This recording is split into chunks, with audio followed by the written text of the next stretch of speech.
Imagine boarding a train that carries you across 2 continents, through 8 time zones, and over 9,000 kilometers of breathtaking landscapes. This is not just any journey. It is the Trans-Siberian Railway, the longest railway line in the world and one of the greatest engineering marvels in human history. Built over a century ago, it connects Moscow to Vladivostok, weaving together cities, cultures, and stories along its endless tracks. In this video, we'll explore the fascinating history behind its construction, the challenges faced by engineers and workers, and the incredible impact this railway has had on Russia and the world. We'll also uncover the hidden gems along the route and reveal what it's really like to travel on this legendary railway today. So, sit back, relax, and get ready to embark on a journey unlike any other, across Siberia, through time, and into the heart of one of the most extraordinary adventures on Earth. In the heart of Moscow, at the majestic Yaroslavsky railway station, a train prepares to depart, embarking on a journey that spans nearly an entire continent. Its final destination, Vladivostok, a remote port city on the Pacific Ocean. The route stretches 9,289 kilometers, over 5,700 miles, making it the longest continuous railway line on Earth. Along the way, it crosses 8 time zones, winds through 87 cities and towns, traverses the mighty rivers Ob, Yenisei, and Amur, skirts the shores of Lake Baikal, and cuts through endless expanses of taiga, steppe, and tundra. But the Trans-Siberian Railway is far more than a feat of engineering. It is a symbol of vision and endurance, an idea given life in steel and timber. Its conception was driven by the ambition to unify the Russian Empire and later the Soviet Union, transforming the social, economic, and cultural fabric of the vast lands it crossed. To understand its true significance, we must look back to a time when Russia's eastern territories seemed almost unreachable, a wilderness both perilous and full of potential. By the mid-19th century, Russia was an empire of extremes. Its western regions were relatively developed, but beyond the Ural Mountains lay Siberia, a region of more than 13 million square kilometers, rich in timber, minerals, and furs, yet sparsely populated and largely inaccessible. Traveling from Moscow to the Pacific coast was a journey of months by horse-drawn carriage, riverboat, or sled, through forests, frozen tundra, and mountainous terrain. Russia's defeat in the Crimean War exposed a critical vulnerability. The empire lacked the means to move troops and supplies efficiently across its vast territories.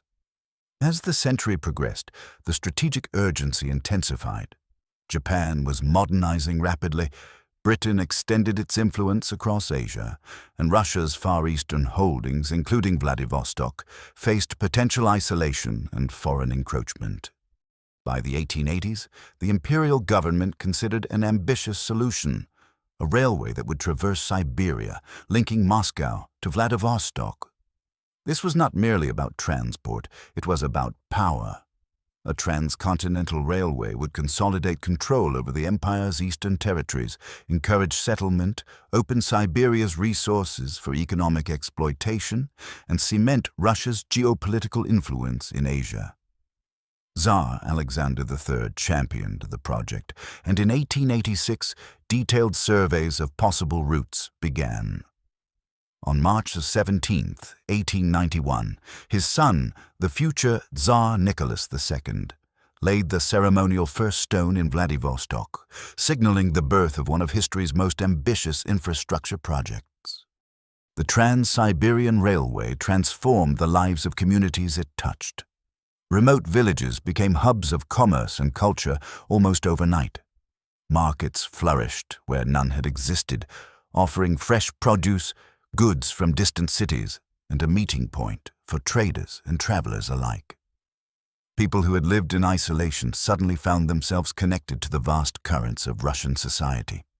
Local recollections and early travelers' diaries recall sudden prosperity at station towns. Carpenters and blacksmiths found steady work. Innkeepers and small traders catered to new flows of passengers, and agricultural producers gained access to regional markets for the first time. A handful of settlements that began as track-laying camps matured into towns with schools, churches, and municipal offices. Physical evidence of how a ribbon of steel reorganized geography into civic life. Surveying the route required more than technical skill. It demanded courage and vision. Teams of engineers navigated unexplored territories, mapping mountains, rivers, and swamps with instruments that now seem archaic. Each measurement and calculation carried the weight of the empire's future, influencing where towns would rise, rivers would be bridged, and forests cleared. Construction began in earnest in 1891 and continued for decades. The challenges were immense. Workers endured scorching summers, biting winters, swarms of mosquitoes, frostbite, and disease. The workforce was as diverse as the empire itself. Peasants, conscripts, convicts, political exiles, and laborers from China and Korea labored side by side. Diaries and letters from these workers tell stories of hardship, resilience, camaraderie, and ingenuity. Human experiences as vital to the railway's history as the steel tracks themselves. Contemporary archival material and later histories document the prevalence of forced and conscripted labor on some sections and the reliance on itinerant and foreign labor on others. Those who labored on the line left a mixed legacy: infrastructure that would bind the country, and social memories of coercion and sacrifice that accompanied it. The railway's human cost became part of its institutional memory, even as it opened new opportunities for mobility and settlement. Winter construction brought some of the harshest conditions imaginable. Frostbite claimed the fingers and toes of those who dared to work through sub-zero nights. Fires warmed camps, but they could never fully stave off the cold. Yet these hardships were met with remarkable endurance and adaptability, and the workers' ingenuity often turned peril into progress, devising methods to lay track and maintain supply lines despite the relentless Siberian winter. Engineers faced unprecedented natural obstacles. Vast rivers had to be bridged in remote wilderness. Swamps in western Siberia swallowed track beds, necessitating floating wooden mats beneath rails. In eastern Siberia, permafrost created a delicate balance, solid in winter, unstable in summer, constantly testing construction techniques. Lake Baikal posed perhaps the most dramatic challenge. Initially, ice-breaking steamships ferried rail cars across the lake, but winters and shifting ice demanded a permanent solution. Engineers carved a track along sheer cliffs and blasted tunnels through solid rock, creating the Baikal Circumferential Railway. Each tunnel was meticulously drilled with dynamite, while trestle bridges were anchored into sheer granite walls, allowing trains to cling to cliff sides with nothing but icy waters below. This section became a masterpiece of engineering precision and human courage, admired for both its technical achievement and breathtaking vistas. The mighty rivers Ob, Yenisei, and Amur required bridges of unprecedented scale. Engineers designed multi-span iron trusses capable of withstanding ice flows and spring floods. The Amur Bridge, in particular, stretched over 2 kilometers with floating cofferdams and cantilevered supports, allowing construction to continue despite seasonal floods. These bridges were not only functional, but monumental statements of ambition, connecting remote Siberian settlements to the wider empire.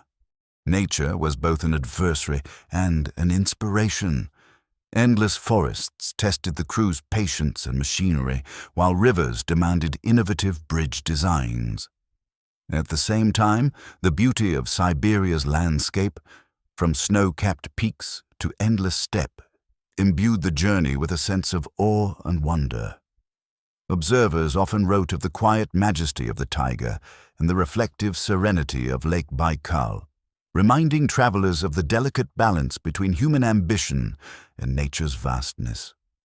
By 1904, the railway connected Moscow to Vladivostok though gaps remained. The completion of the Amur Railway in 1916 finally established an unbroken land route across the continent. For the first time, Russia's European and Pacific coasts were linked by a continuous ribbon of steel. The railway fostered a unique cultural exchange. Travelers from every corner of the empire and beyond shared stories, food, and customs, creating a vibrant mosaic within each carriage. In these microcosms of society, the convergence of ideas, dialects, and traditions accelerated understanding and empathy, turning the train into a moving form of human experience and communication. Historical accounts and anthologies of early travelers describe crowded compartments where itinerant merchants and migrants bartered goods, where political exiles and hopeful settlers shared news, and where apprentices and clergy discussed distant prospects. For many rural residents, the train was the first reliable conduit to distant markets and the first place to encounter strangers who carried different tongues and fashions. Barely completed, the railway immediately became entangled in global and domestic turmoil. During the Russo-Japanese War of 1904 to 1905, it served as Russia's lifeline to the Far East, transporting troops and supplies. Its single-track design, however, revealed limitations, contributing to logistical delays and Russia's eventual defeat. In World War I, the railway transported soldiers, food, and ammunition across thousands of kilometers, its capacity stretched to the limit. Political unrest traveled the rails alongside troops and supplies, sowing revolutionary fervor that would erupt in 1917. The Russian Revolution and subsequent civil war transformed the railway into a strategic battleground. Control of its sections meant control over movement, communication, and resources. Foreign powers also intervened, particularly in the Far East, adding complexity to the conflict. When the Bolsheviks emerged victorious in the early 1920s, they inherited a battered railway. Recognizing its economic and strategic value, the Soviet government embarked on modernization. Double tracking, electrification, and improvements in efficiency transformed the Trans-Siberian into the backbone of the Soviet economy, connecting Siberia's resources to industrial centers and stimulating urban growth along the route. The economic impact of the railway was profound. Siberia's once hidden resources, timber, coal, minerals, flowed efficiently to industrial centers, fueling the growth of cities and industries. Urban landscapes changed rapidly, with rail lines determining the location of factories, warehouses, and settlements. The Trans-Siberian became the artery of modernization, pumping both raw materials and innovation through the veins of the empire. Scholarly analyses undertaken in recent decades confirm that proximity to the railway altered patterns of regional development. Cities that became major junctions expanded their economic footprints. Smaller stations sometimes failed to develop as strongly, but the overall effect was the redirection of trade routes, labor flows, and investment to towns connected by the tracks. This reconfiguration still shapes regional economies today. During World War II, the railway's importance escalated further. Factories from Western Russia were dismantled and transported east to avoid German capture. Soldiers, civilians, and essential machinery moved thousands of kilometers, sustaining the Soviet war effort. The Trans-Siberian also facilitated the transport of Lend-Lease supplies from the United States through Vladivostok, underscoring its critical role in both domestic defense and international logistics. Cities along the route transformed, evolving from small outposts into thriving urban centers. Novosibirsk, Omsk, Khabarovsk, once distant settlements, became hubs of trade, industry, and culture. The railway not only reshaped geography, but also redefined human and economic landscapes. Strategically, the railway became an indispensable lifeline in times of conflict. Its ability to transport troops, equipment, and supplies across vast distances reshaped military strategy. Each junction, bridge, and siding was a tactical point of advantage or vulnerability, and control over the tracks often meant control over regions. The railway's importance in military planning underscored its dual role as both infrastructure and instrument of power. For travelers, the Trans-Siberian became a world unto itself. Compartments held people from every walk of life, sharing tea from samovars, trading stories, and encountering regional foods and customs. From Anton Chekhov's pre-railway travels that chronicled the remoteness of Siberia to modern travel writers, the region has always provoked reflection on human movement across space. For some, it was a path to opportunity. For others, a route to exile. Its complex role in Russian life mirrors the duality of civilization confronting the wilderness. Early passengers and local customers experienced the railway in fundamentally practical terms. For settlers, agricultural producers, and regional merchants, the train shortened delivery times and created reliable seasonal links to urban centers. Exiles and conscripts experienced the line as an instrument of state control, transported far from familiar communities. Those who traveled for business or migration recalled long, cramped journeys in basic carriages, where food and warm water were scarce, and where personal comfort was subordinate to the imperative of movement. The train was both emancipatory and coercive. It opened markets and migration routes, while also serving as the mechanism by which the state moved people and power across the continent. Today's regular customers often describe the Trans-Siberian in quotidian terms. It remains the most economically viable option for many families traveling between regional capitals and remote towns, a practical alternative to air travel that can be costly or irregular. Contemporary travel reports and reader testimonies emphasize the social dimension of the line. Russian families, seasonal workers, and long-distance commuters occupy the bulk of seats on many services, forming an interwoven routine of visits, seasonal migration, and commerce that persists to this day. At the same time, foreign tourists continue to visit for the singular experience. Prolonged landscapes, cultural interchange inside carriages, and the opportunity for staged stops at Irkutsk, Ulan-Ude, and other cultural waypoints. These tourist narratives repeatedly stress the train's capacity to produce meaningful encounters, conversations over tea, shared meals, and hours of observation. Experiences that modern travel writers and reader contributions have documented and celebrated. Today, the Trans-Siberian remains a vital artery for freight and tourism alike. While tourism supplies a distinct cultural economy around staged stops and guided itineraries, freight remains the railway's economic backbone. The line is capable of moving on the order of 100 million tons of cargo each year and is an important element in containerized trade across Eurasia. This freight capacity links Russian raw materials and industrial output to markets in Asia and Europe and makes the railway a core component of continental supply chains. Where stations were sited, economic opportunity followed. Early markets, warehouses, and industrial plants clustered near junctions, creating labor demand and secondary services.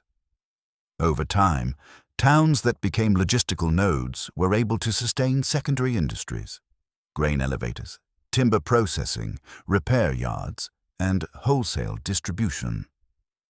After 1991, the pattern of growth shifted as market liberalization and geopolitical reorientation changed trade flows. Some towns diminished, others grew as routes and demand reoriented toward Pacific markets.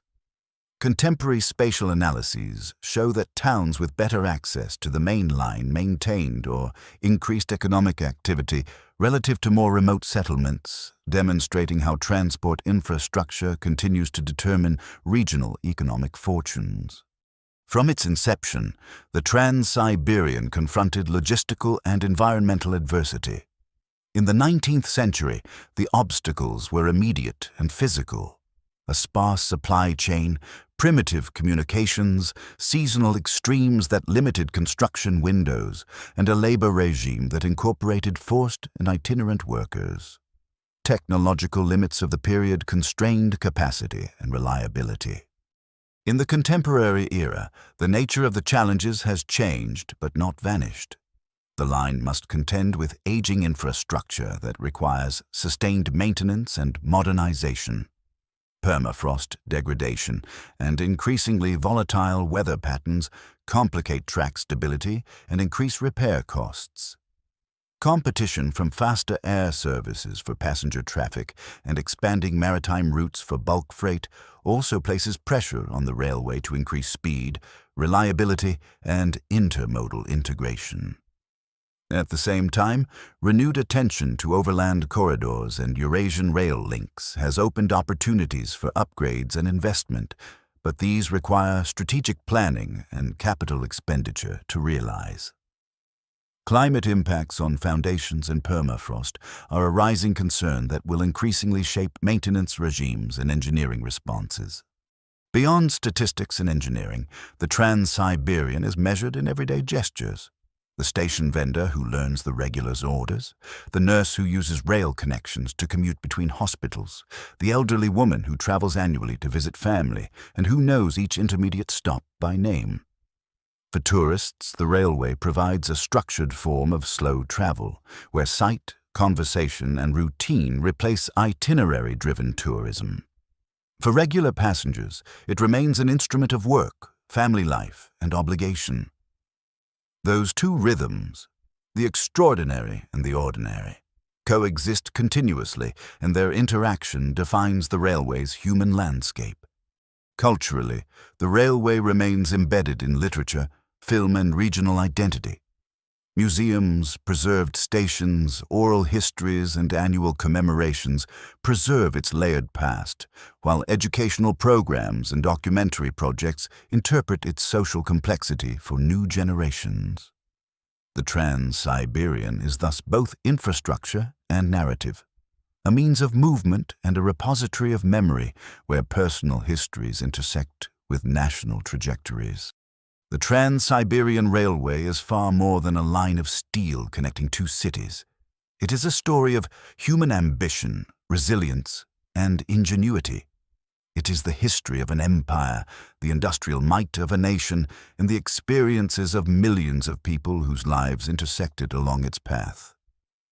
Traveling the railway is to journey across time, to witness landscapes and societies shaped by vision, struggle, and achievement.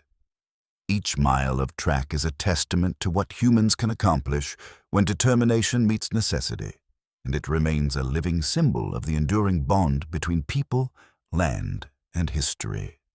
From the Ural foothills to the Pacific coastline, the Trans-Siberian Railway continues to connect continents, cultures, and generations. An enduring ribbon of steel binding the vastness of Russia and the imagination of the world. If this examination of the Trans-Siberian Railway interests you, please subscribe to the channel for similar content. Share your reflections in the comments. Support this channel by liking the video and sharing it with colleagues and friends who value rigorous, documentary-style history. Your engagement enables more in-depth explorations of subjects that shape regions and lives.